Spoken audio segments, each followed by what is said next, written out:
অঞ্জলিস কিচেনে আপনাদের সকলকে স্বাগত। বন্ধুরা, আজ আমি করে দেখাবো ধনিয়া পনির।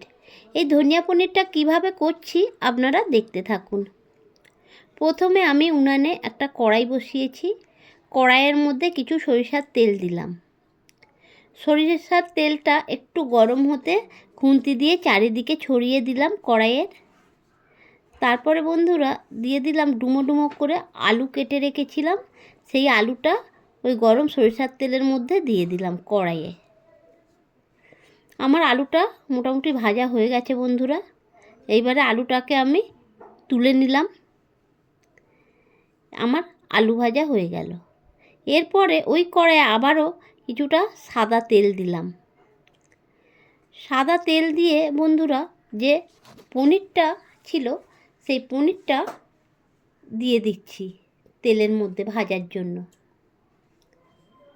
এইভাবে আমি সমস্ত পনিরগুলো টুকরো টুকরো করে রাখা পনিরগুলো কড়াইয়ে দিয়ে দিলাম। পনির তো বন্ধু বেশি ভাজবো না, কেননা শক্ত হয়ে যাবে।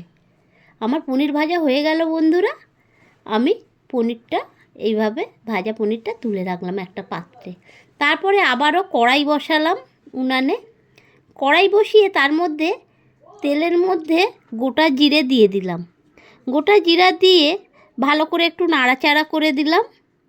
তারপরে এর মধ্যে এইবারে দিয়ে দিলাম ফেটিয়ে রেখেছিলাম টক দই। টক দইটা দিয়ে দিলাম বন্ধুরা। টক দইটা দিয়ে একটু নাড়াচাড়া করে দিচ্ছি। বেশ ফুটে উঠছে দেখুন বন্ধুরা।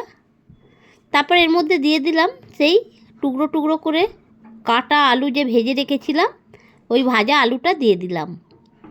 এরপরে ভালো করে নাড়াচাড়া করে দিয়ে দিলাম পরিমাণ মতো লবণ। লবণ দিয়ে বন্ধুরা আবারও নাড়াচাড়া করে দিলাম খুন্তি দিয়ে। এরপরে এর মধ্যে আমি দিয়ে দেব সেই পনিরটা ভেজে রেখেছিলাম, পনিরটাও দিয়ে দিলাম। এবার আলুর সাথে পনিরটা এইভাবে খুন্তি দিয়ে ভালো করে মিশিয়ে আরও একটু ভাজা ভাজা করে নিচ্ছি বন্ধুরা। এরপরে এইবারে দিয়ে দিলাম গরম জল। একটু গরম জল করে রেখেছিলাম বন্ধুরা, ওই গরম জলটাই পনিরের মধ্যে দিয়ে দিলাম। সব শেষে দিয়ে দিলাম, যেহেতু ধনিয়া পনির, ধনিয়া পাতা বেটে রেখেছিলাম, ওর মধ্যে ধনিয়া পাতাটা বাটাটা দিয়ে দিলাম। এইবারে আমার প্রায় শেষের দিকে বন্ধুরা ধনিয়া পনিরটা। এরপরে আমি একটু ভালো করে নাড়াচাড়া করে দিয়ে দেখুন বন্ধুরা তেল ভেসে এসেছে, তেলটা ভেসে উঠেছে।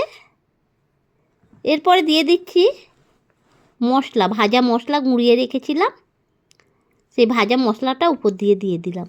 তারপরে ভালো করে ভাজা মশলাটা পনির আলুর মধ্যে মিশিয়ে দিলাম। আমার রেডি হয়ে গেল ধনিয়া পনির।